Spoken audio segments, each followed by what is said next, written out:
El Brexit centra hoy nuestra mesa de expertos, hoy jueves dedicada a Europa. La Unión Europea ha sido rotunda y asegura que no renegociará el acuerdo alcanzado con Theresa May para la salida del Reino Unido. Hoy nos acompaña Maricruz Arcos, directora del Centro de Documentación Europea de la Universidad de Sevilla, y Casilda Rueda, profesora de Derecho Internacional. Muy buenas tardes a las dos. Hola, bienvenida. Buenas tardes. ¿Qué tal? Buenas tardes. Bueno, May consiguió en la noche del martes los apoyos del Parlamento británico a su plan B, que recoge negociar de nuevo, entre otras cosas, uno de los puntos más controvertidos, que es la frontera en Irlanda. Un punto que Bruselas ya ha dicho que no se va a tocar. Bueno, parece que estamos en un punto muerto, ¿no? Maricruz. Sí, bueno, estamos en un punto dificilísimo, porque el 29 de marzo se acerca, no hay más planes posibles. Ayer creo que el presidente Juncker fue suficientemente claro, el presidente de la Comisión Europea, suficientemente claro en el Parlamento Europeo, cuando señala, sabemos lo que no quiere el Reino Unido, pero no nos dice qué es lo que quiere, con lo cual es muy difícil llegar a una conclusión. El acuerdo ya está tomado, el acuerdo fue el que aceptó la señora May. El Parlamento británico lo tiene que aceptar o rechazar, pero no cabe renegociar el acuerdo. Cabe hacer compromisos políticos posteriores, cabe hacer algún acuerdo posterior para la siguiente relación, pero el acuerdo es este o no hay acuerdo. El tiempo de negociar el acuerdo ya se ha pasado. Precisamente Juncker decía, como tú has apuntado, que bueno, que pedía a la Cámara de los Comunes que se pongan de acuerdo, porque tienen claro qué es lo que no quieren, que es una salida sin acuerdo de la Unión Europea y la salvaguarda. Pero ¿qué es lo que quieren? Eso es lo que le pregunta a la Unión Europea. ¿Y qué crees, Casilda? ¿Qué es lo que quieren ellos? Pues fíjate, Maripaz, es una respuesta difícil, porque señalabais vosotras dos que ahora mismo nos encontramos en un punto muerto, pero yo me atrevería a ir un poquito más hacia adelante, ¿no? ¿Cuándo hemos estado en un punto diáfano? ¿Cuándo hemos estado en un punto claro desde que se celebró ese referéndum en el 2016? Solamente tenemos que hacer una pequeña, brevísima cronología de los hechos que se han producido. A finales del 2018 se aprueba el acuerdo de retirada y nos encontramos que en ese acuerdo de retirada pues hay un ánimo bastante triste por parte de la Unión Europea y, sin embargo, por parte de Theresa May pues era una liberación. Tenemos aquí el acuerdo, si bien es cierto que el camino que quedaba por recorrer era tremendamente difícil.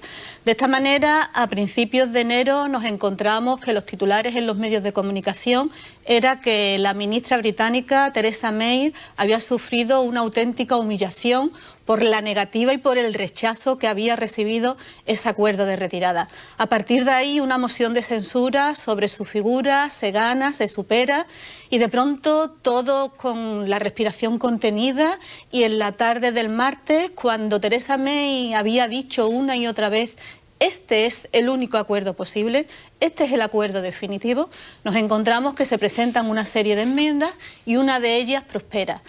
En el otro lado de esa situación de negociación casi un tanto caótica por parte del gobierno británico, nos hemos encontrado una postura de la Unión Europea muy compacta, muy cerrada.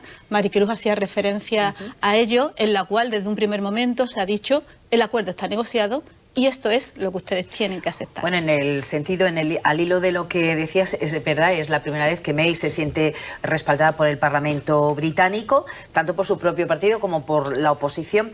Bueno, ¿creéis que a May le ha podido más mantenerse en el poder al retirar el acuerdo que ella misma había suscrito con Bruselas, que negoció con Bruselas, que de conseguir un pacto para que no se produzca un Brexit duro?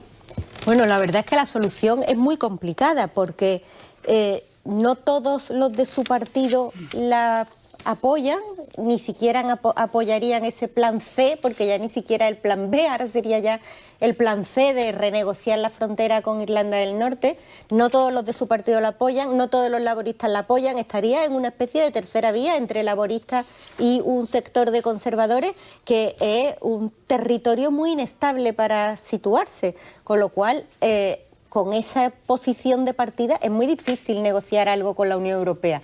Y después que es que está intentando negociar lo que eran líneas rojas. La cuestión de la frontera con Irlanda del Norte es una cuestión muy peligrosa porque, bueno, en el momento que se produzca un Brexit un Brexit sin acuerdo, es decir, aquello pasa a ser una frontera exterior, por lo tanto, la relación entre Irlanda del Norte e Irlanda, la República de Irlanda, pasa a ser a través de una frontera exterior, una frontera especialmente difícil o especialmente cuidada desde los acuerdos de Viernes Santo, precisamente por todo lo que había traído de contestación social, de terrorismo, y esos acuerdos habían llevado a que ese tránsito flexible en el que realmente no existía una frontera entre Irlanda del Norte e Irlanda era... Perdona, Maricruz, y a ver si nos lo podéis explicar, porque es algo que muchos ciudadanos no entienden. Es que ese acuerdo suscrito, en ese acuerdo no se aplicaría el backstop, es decir, la frontera que impediría el libre comercio entre las dos Irlandas durante el periodo de transición, que sería hasta diciembre de 2020, solo en caso extremo. La pregunta es, ¿por qué los británicos se mantienen tan obcecados en este asunto? No se entiende, porque realmente no existiría esa frontera dura como estabas tú contando, ¿no? No existiría esa frontera dura si se acepta el acuerdo que se ha negociado. Si no se acepta el acuerdo que se ha negociado, la frontera se cierra de la noche a la mañana. Es decir, el 29 de marzo a las 12 de la noche, aquello pasa a ser una frontera Entonces exterior. La pregunta es si en el acuerdo venía recogido que no existiría esa frontera dura, porque se iba a aplicar el acuerdo, es decir, que seguiría abriendo como un libre comercio. Sí. Porque esa oposición... Una libre circulación de personas. Bueno, entre comillas, un libre comercio, entre comillas. Porque yo creo que les pesa más las obligaciones que deriva para el Reino Unido del acuerdo que ha aceptado May que las ventajas. No tienen una visión a largo plazo, una visión más allá de sus intereses concretos, y no se dan cuenta del despropósito que puede ser el tener una frontera dura con Irlanda. Bueno, a lo mejor esto a lo que nos lleva es a la reunificación de la isla, pero para la parte de la República de Irlanda, con lo cual, bueno, el Reino Unido todavía saldría perdiendo más. Claro. Pero lo que no se puede hacer es ahora decir, no aceptamos este acuerdo y a cambio si queremos que tengamos una frontera blanda con Irlanda. No, mire usted, esto está en el mismo paquete. Y sobre todo aquí hay una regla básica de las relaciones internacionales desde el principio, que Casilda la conoce bien, pacta sunt servanda. La decimos en latín porque viene desde las costumbres internacionales, desde la época prehistórica. Los acuerdos se hacen para ser cumplidos. Con lo cual, si tú has aceptado ese acuerdo, en ese acuerdo hay un paquete y no cabe decir el pick and choose, ¿no? Decir, quiero esto, pero no quiero lo otro. Ya está bien del Reino Unido, el niño mimado de la Unión Europea. Casilda. Pues la verdad es que poco tengo que añadir a lo que acaba de comentar Maricruz, pero si se me permite volver a tu anterior pregunta, la figura de Theresa May es una figura tremendamente controvertida, porque su papel es muy controvertido. Ella misma ha tenido una serie de vaivenes muy difíciles de entender, pero también es verdad que tenemos que situarnos en el escenario, en el enjambre que supone el Parlamento británico. En el Parlamento británico tenemos el grupo de conservadores partidarios de salir de la Unión Europea, pero no a cualquier precio. Tenemos el grupo de laboristas proeuropeos, pero no a cualquier precio. Tenemos los unionistas, que son los 10 parlamentarios británicos, que son los que están apoyando al gobierno de Theresa May. Entonces, la verdad es que el escenario es un enjambre y de ahí posiblemente esos vaivenes. Y en esos vaivenes, como Maricruz señalaba de una manera tan acertada, nos encontramos que hay un acuerdo de retirada que se ha negociado durante bastantes meses, prácticamente 18. 2 años. En esos acuerdos de retirada había 3 grandes cuestiones. 2 de ellas se han solventado. La primera, la cuestión del coste que iba a tener la salida. Ha costado mucho trabajo negociarlo porque estamos hablando de cantidades de dinero, un volumen ingente. El segundo problema, el segundo escollo en el que se encontraban los negociadores respecto a ese acuerdo, la situación de los comunitarios en el Reino Unido y la situación de los británicos en el territorio de la Unión Europea, y con una incidencia especialmente importante en el caso de España. Bueno, pues esas 2 cuestiones se han podido solventar. Y la tercera cuestión, la de la cláusula de salvaguardia de las fronteras entre las 2 Irlandas, parecía ser que también estaba salvada. De tal manera que si no había un acuerdo comercial más mejorable, una vez que finalizase el periodo de transición, nos íbamos a encontrar que el Reino Unido y la Unión Europea seguían dentro de una unión aduanera única, y al mismo tiempo nos encontrábamos que en Irlanda del Norte, hablo bajo la supervisión de Maricruz, en Irlanda del Norte se iban a seguir manteniendo una serie de reglas propias, más propias del mercado único en relación a fiscalidad, en relación a controles veterinarios y tal. Y de pronto, cuando eso parecía ser que estaba muy asentado, en la tarde del martes nos encontramos que Theresa May, posiblemente queriendo salvar su propia figura, su propia carrera política, acepta una de esas enmiendas. Sí. Bueno, tal y como están las cosas, imaginemos que no se consigue un acuerdo, que llega el 29 de marzo y el Reino Unido sale de la Unión Europea. ¿Qué va a pasar? Pues mira, de momento, ayer por la tarde la Unión Europea ya adoptó 11 medidas nuevas para salvar esta situación del Brexit sin acuerdo. Una de ellas para que se tranquilicen los Erasmus o familiares de Erasmus que nos están escuchando, que aquellos que están cursando sus estudios como Erasmus dentro de las universidades británicas y a la inversa los británicos aquí podrán terminar el curso. Sí, están todos tomando estas medidas de contingencia y tanto la Comisión como el negociador especialmente el señor Barnier está pidiendo a todos los Estados miembros que adopten todavía más planes de contingencia, porque esto va a ser una realidad.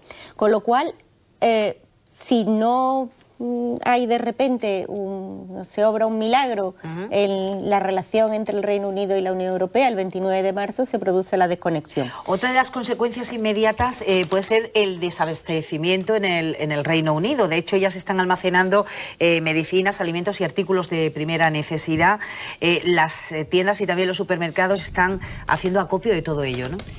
Pues la verdad es que si no hay acuerdo no podemos ser tremendistas. Ayer el ministro Borrell anunció también unos planes de contingencia en relación al gobierno español y sin ánimo de ser tremendistas, pero sí siendo tremendamente realistas, la situación es incertidumbre, en primer lugar, y posiblemente caos por las consecuencias. Bueno, que permíteme un poquito de tranquilidad porque efectivamente se están adoptando esas medidas de contingencia. Sí. Si entramos en la página web de nuestro Ministerio de Asuntos Exteriores, aparece ya un banner con preparados para el Brexit y entonces va dando una serie de salidas que hay que adoptar, de medidas que hay que adoptar si eres un ciudadano británico y estás residiendo en España, si eres un español y estás en Reino Unido, si eres una empresa. Así que preparado está. Ahora, situación cómoda, no vamos a ocultar que no va a ser. La base militar de Gibraltar también se ha convertido en uno de los puntos de almacenaje claves para el Reino Unido en previsión de ese Brexit duro.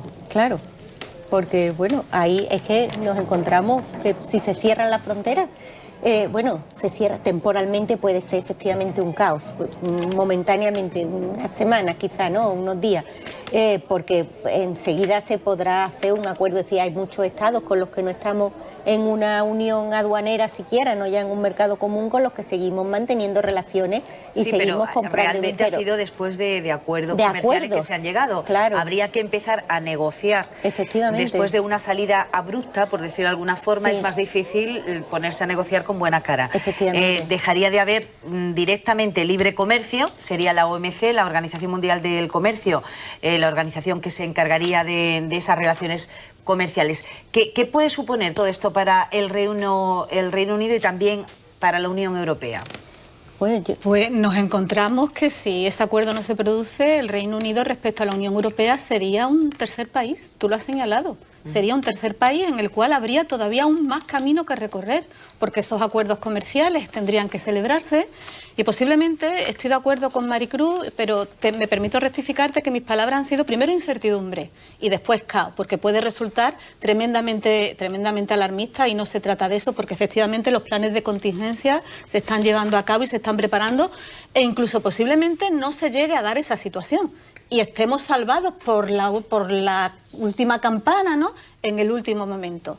Pero esos acuerdos comerciales, como tú estabas diciendo, se tienen que empezar a negociar, pero nos encontramos que parte de la población del Reino Unido y parte de esa población tan partidaria del Brexit, eso precisamente lo ve como una liberación porque considera que va a poder negociar libremente sin ningún tipo de cortapisa, por ejemplo, con Estados Unidos, con lo cual ahí nos encontramos dos caras de una moneda muy peculiar. pero una negociación que va a llevar un Mucho tiempo. mucho tiempo. Los acuerdos comerciales no se negocian en una tarde. Por eso decía que es un problema que se puede producir, Sí. porque se necesita ese periodo para negociar, para hablar y llegar a algún tipo de Y acuerdo. probablemente para negociar con la Unión Europea desde el Reino Unido le haga falta otro interlocutor.